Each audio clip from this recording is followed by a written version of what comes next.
Deputy Speaker, and I'm proud to follow my honourable friend from Burton and Uttoxeter with that incredible, powerful speech. If people do not feel safe in their neighbourhoods, those neighbourhoods will not thrive. Children denied their independence because parents fear letting them walk to school or play in the park.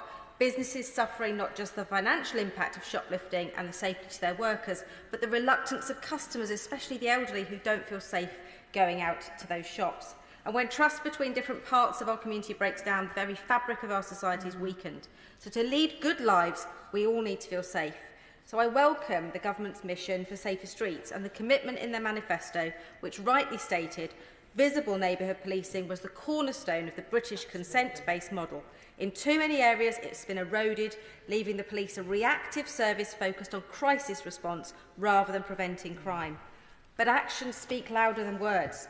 And while the promise of thousands of extra police officers is welcome, the National Police Chiefs Council themselves have made clear that the amount falls far short of what is required to fund the government's ambitions and maintain the existing workforce. They fully support the government's drive to cut crime and grow officer numbers, but for them to succeed, investment in policing must live up to the ambition. So let me bring this closer to home. Dorset is one of the lowest funded police forces in the country. And I too am sad that the member for Huntingdon is not here for me to say that I agree with him about concern about the funding formula. I'm pleased that Dorset's crime levels are lower than in many other areas and accept that areas who face daily serious crime need the investment. But our small, semi-rural towns and villages often feel completely forgotten.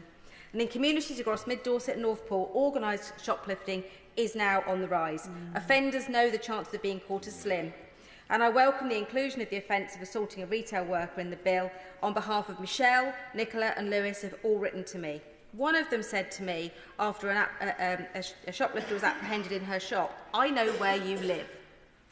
This offence is meaningless without enough police officers embedded in our neighbourhood. And another retailer told me, "We have extensive CCTV, headsets, alarm systems, panic buttons and AMPR cameras, but the individuals have no respect and no fear of police action. They realise the police are not equipped to tackle it and they don't believe the government thinks this is politically important."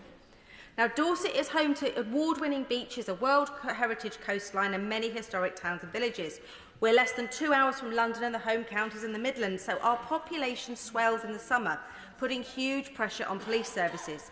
Yet there is no recognition in police budgets to boost those police numbers to reflect the seasonal demand. And that's why I support new clause 85 and 86 in the name of my honourable friend, the member from Hazel Grove, which would require minimum levels of neighbourhood policing.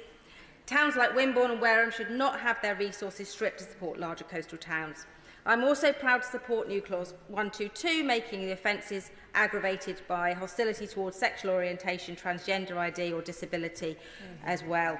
We live in an increasingly divided society, and this virtual division in hate is fueling real-world crime.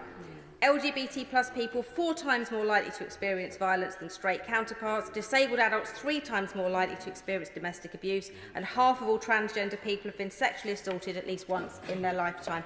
That's why I can't support NC7, which will remove the recording and retention of non-hate crimes.